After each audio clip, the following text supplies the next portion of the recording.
allegation of fraud, misappropriation, and mismanagement at FIRS. The essence of taxation in the development of any country worldwide cannot be overemphasized. The law mandates all Nigerian businesses, companies, and corporate bodies to pay tax. That is the law.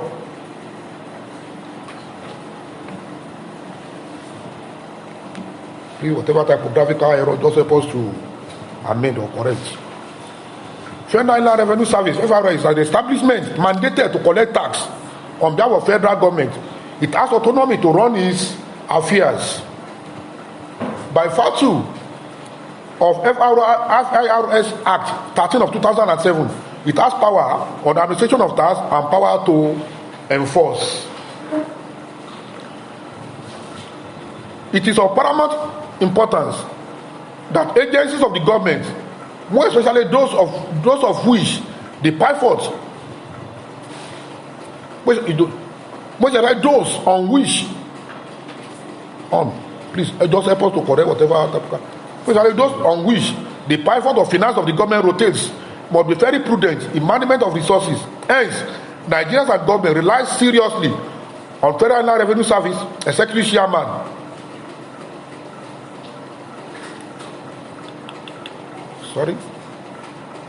Hence, Nigerians and government rely seriously on Federal Inland Revenue Service.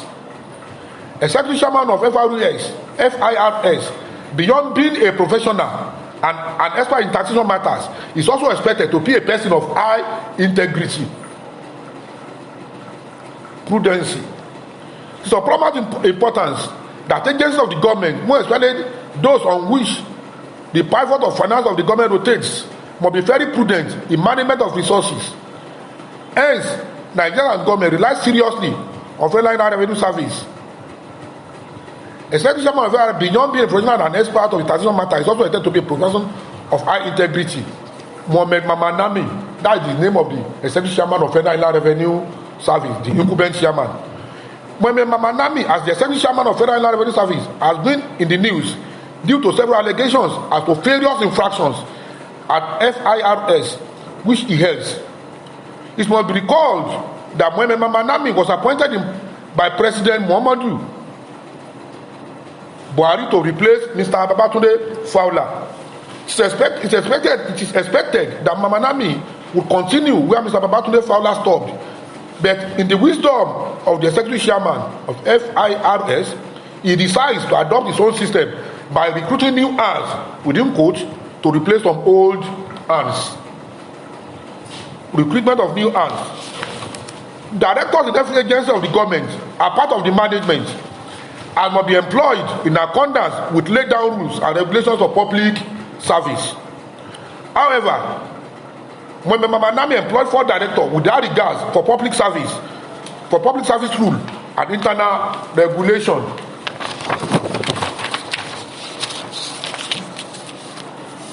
When Mamanami did not only fail to advertise the position to enable qualified Nigerians compete for the positions, FIRS staff that were qualified to occupy the seats were also not given the opportunities.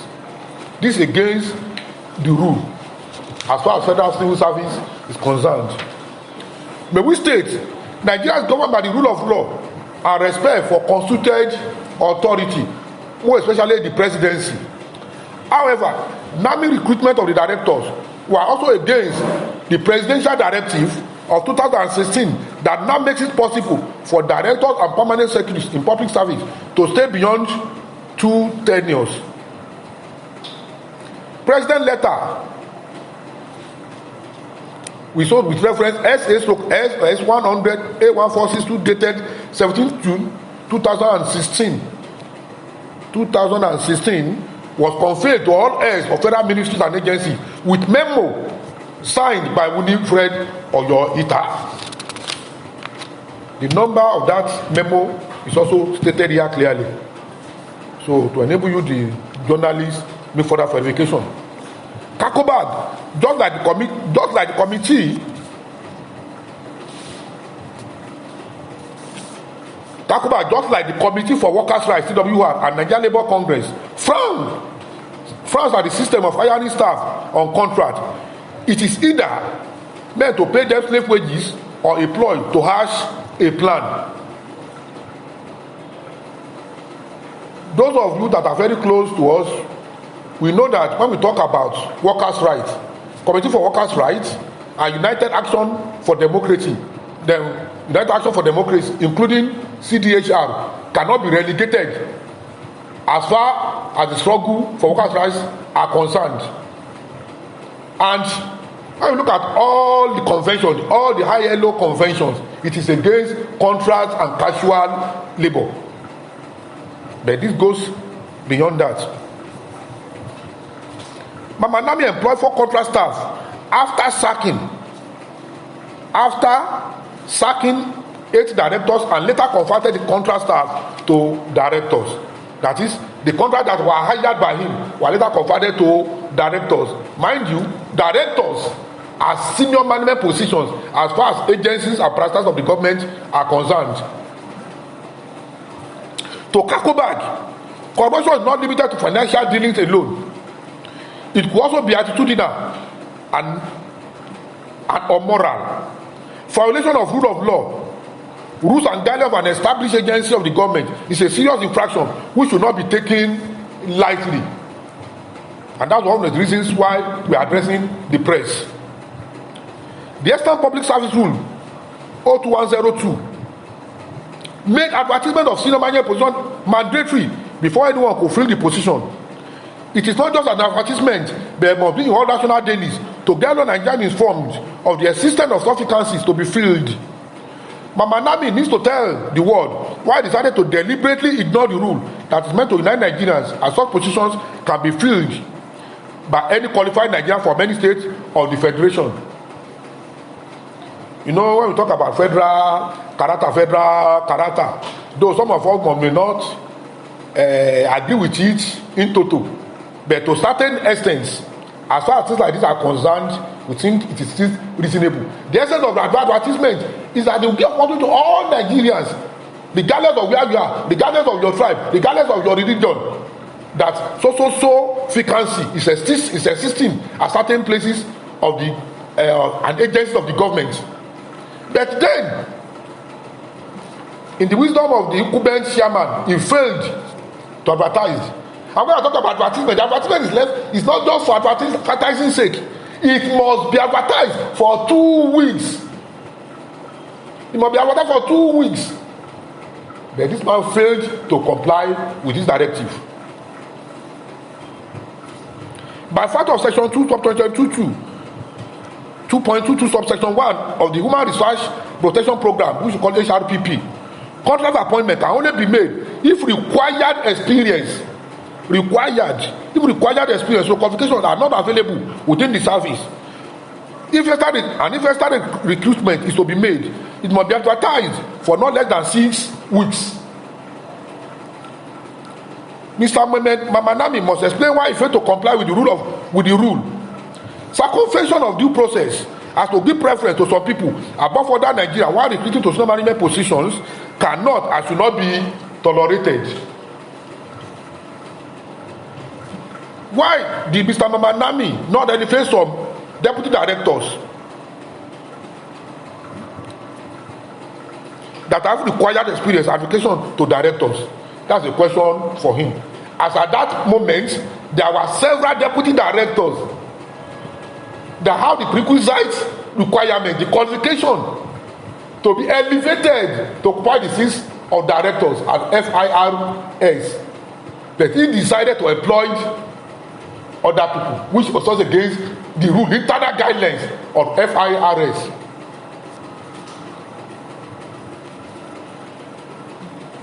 Autonomy of FIRS does not confer on Mama Nami the power to disregard rule and on presidential directive. Nigerian president is an executive president whose executive power within code is very superior to any other executive positions in Nigeria, including Mama Nami executive chairman position in FIRS. Beyond that, is Mama Nami not conscious of section 18.2 of HRPP, which says all extant circulars directives, notice, and or documents given for that details and or explanation of the position of HRPP shall form part of HRPP and equally be binding.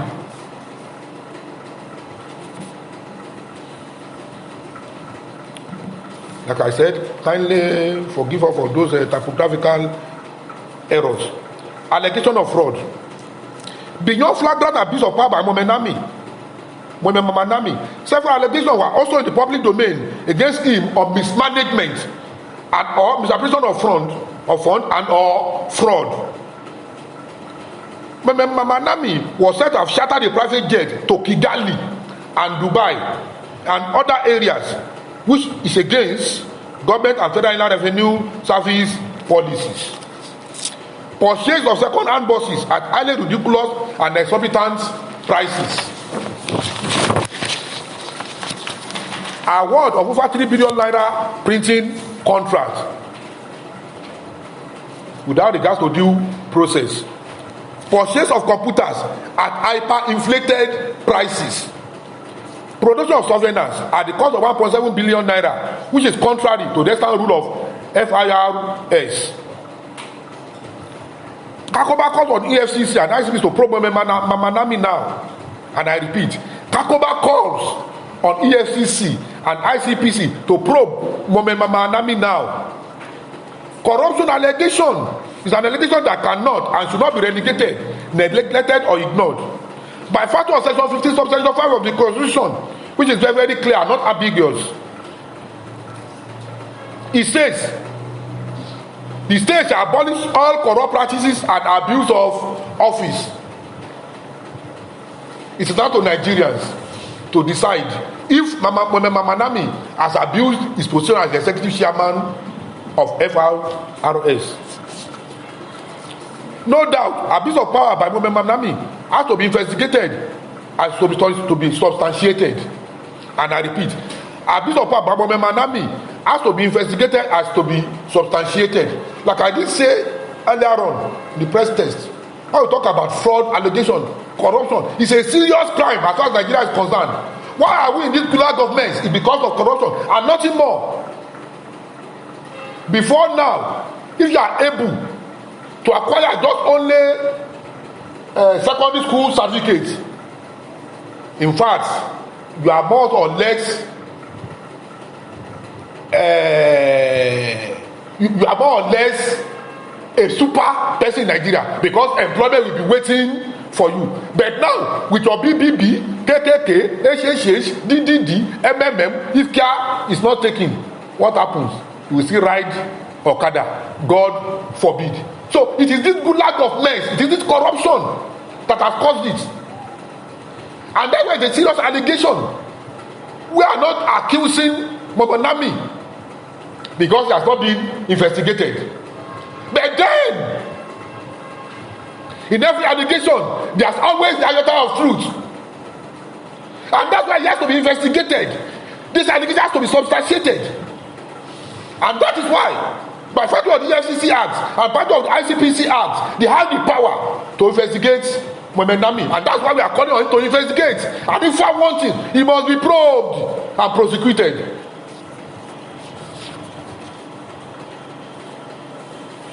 No doubt, of power by Mamman-Naming has to be investigated, has to be substantiated. This is why Kakoba called the ICPC to take immediate action to investigate Mamman-Naming.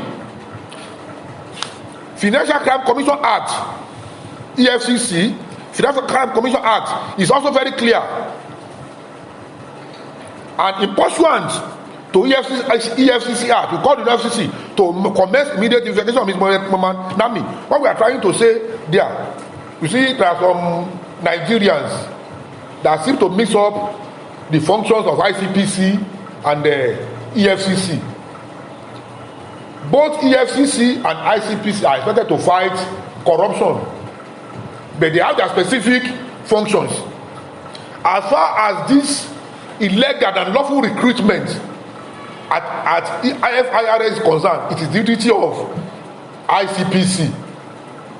Just like it is the duty of ICPC to investigate politicians that have spent more money than what is stipulated by the Electoral Act. But unfortunately, they have not been doing that. But other Financial Crime Commission, fraud, and others are the duties of EFCC.